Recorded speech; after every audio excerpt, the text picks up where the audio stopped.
What if I told you that spiritual awakening isn't something you achieve through effort or seeking? Could it be that all those meditation retreats, courses, and practices you've accumulated might actually be keeping you from what you're looking for? Here's the counterintuitive truth that nobody in the spiritual industry wants you to know. Awakening chooses you when you're ready, not when you demand it. You've been sold a lie that enlightenment is something you can earn through spiritual accomplishments. The more you meditate, the more workshops you attend, the more books you read, the closer you get to some finish line of awakening. But what if the opposite is true? What if all that seeking is actually pushing away the very thing you're trying to grasp? This isn't just some feel-good philosophy. There's a hidden truth about why awakening happens when it happens, and why the spiritual marketplace has every reason to keep you from understanding this principle. The implications of what you're about to discover will completely shift how you approach your spiritual journey.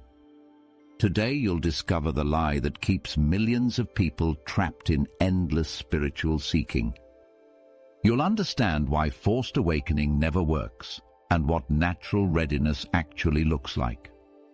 This ancient wisdom directly contradicts everything the modern spiritual industry teaches, because the truth doesn't sell courses or fill retreat centers. Here's what makes this revelation so threatening to the spiritual marketplace. If people understood how awakening really works, they'd stop buying the promise that more effort equals more enlightenment. They'd recognize that the very act of grasping for awakening creates the resistance that blocks it. The spiritual community has turned awakening into a product you can purchase through accumulating practices. They sell you the fantasy that enlightenment works like a video game where you level up through meditation hours, workshop attendance, and spiritual technique collection. This is the greatest myth in modern spirituality. Here's what actually happens when you approach awakening like an achievement to unlock. You create a subtle form of spiritual materialism where your ego gets to feel special about how much inner work you're doing. Your mind loves this because it gets to stay in control while appearing to surrender. You're seeking awakening, but you're really seeking the identity of being someone who seeks awakening. This is why people can hear the same wisdom hundreds of times without it landing. They're not ready to receive it yet, no matter how many times they've heard it before. Readiness isn't about information accumulation. It's about the ripening of your entire being through lived experience. You can't force this ripening any more than you can force an apple to grow by pulling on it. Think about trying to force yourself to fall asleep. The harder you try, the more elusive sleep becomes. You toss and turn, check the clock, get frustrated that you're still awake. But the moment you stop trying to sleep and simply rest in the darkness, sleep finds you naturally. Awakening works the same way. The spiritual industry perpetuates this myth because it's profitable. If awakening chose you based on natural readiness rather than effort, there would be no market for endless courses promising the next breakthrough. Teachers couldn't sell you the story that you're just one technique away from enlightenment. The entire business model depends on keeping you in perpetual pursuit, always almost there, but never quite arriving. Your ego loves this arrangement too. It gets to feel like it's making spiritual progress while avoiding the actual dissolution that real awakening requires. Seeking becomes another way to avoid being found. There's a hidden intelligence that governs when spiritual insights arrive in your life, and it has nothing to do with how you're trying to receive them. This principle operates like the changing seasons. You can't rush spring by demanding that winter end early. Your readiness for deeper truth follows the same natural rhythm. Here's what most people don't understand about spiritual timing. Readiness ripens through living, not through spiritual techniques alone. Every heartbreak, every failure, Every moment of confusion has been softening the ground of your being. What you thought were delays or setbacks were actually the universe preparing you to receive something your previous self couldn't have handled. Think about the last time a piece of wisdom suddenly clicked for you. Maybe you'd heard it before, but this time it landed differently.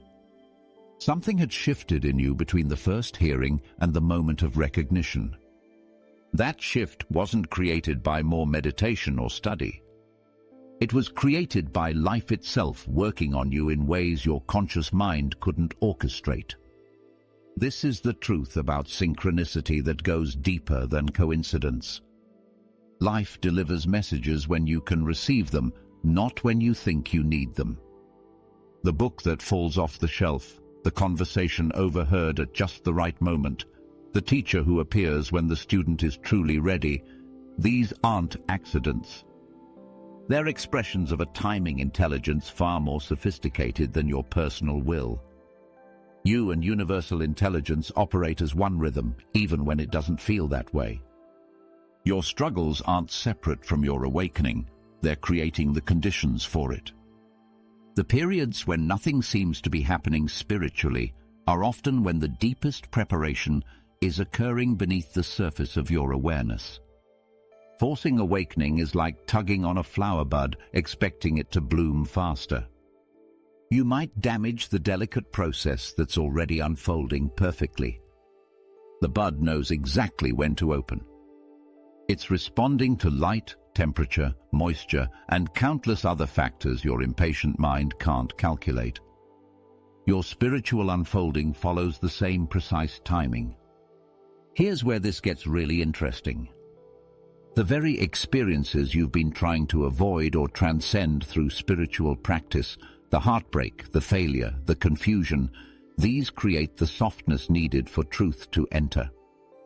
A heart that's never been broken remains closed to the vulnerability that real love requires. A mind that's never been confused hasn't developed the humility that wisdom demands. Your delays weren't mistakes. They were preparation for a depth of understanding that your earlier self couldn't have accessed. The timing of your awakening is as perfect as the timing of every sunrise, even when you can't see the sun through the clouds. Here's the ultimate spiritual secret that dissolves the entire seeking game. Awakening comes when you stop grasping for it. This isn't another technique to master or philosophy to understand. It's the recognition that your very effort to capture awakening is what keeps it at arm's length.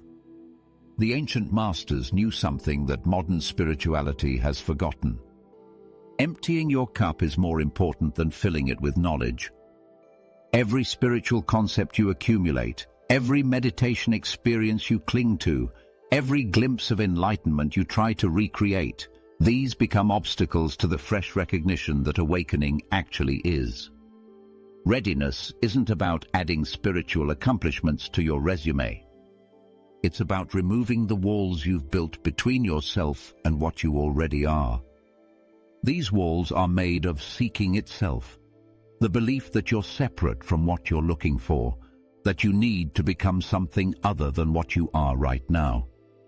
This is why the most profound spiritual openings often happen to people who've given up trying. They've exhausted themselves in the pursuit and finally collapsed into simply being present with what is. In that collapse, the artificial separation between seeker and sought dissolves.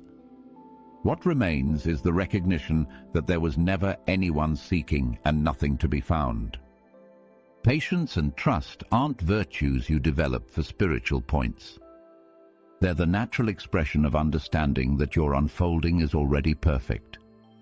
When you truly trust the intelligence that beats your heart and grows your hair, you stop trying to micromanage your enlightenment timeline. Vulnerability and not knowing create space for genuine revelation because they dissolve the pretense that you already understand what awakening should look like. The moment you think you know what enlightenment is, you've created a concept that stands between you and the living reality it points to. True revelation comes through the cracks in your certainty, not through the fortress of your spiritual knowledge. The main revelation here dissolves the entire spiritual marketplace in a single recognition. Awakening chooses you, not the other way around. You don't choose when you're ready any more than you choose when you fall in love or when inspiration strikes. These are movements of life itself, not achievements of personal will. Your practice now becomes beautifully simple. Live fully while trusting divine timing. Engage with life completely. Let your experiences work on you and trust that your readiness is ripening in its own perfect season. Stop trying to force the flower of your awakening to bloom on your timeline. If you're hearing this message now, you're ready for this level of truth. The very fact that these words are landing in your awareness means the intelligence that governs spiritual timing has brought you to this recognition. The seeker and the sought were never separate. They're both movements in the same awakening that's been happening all along.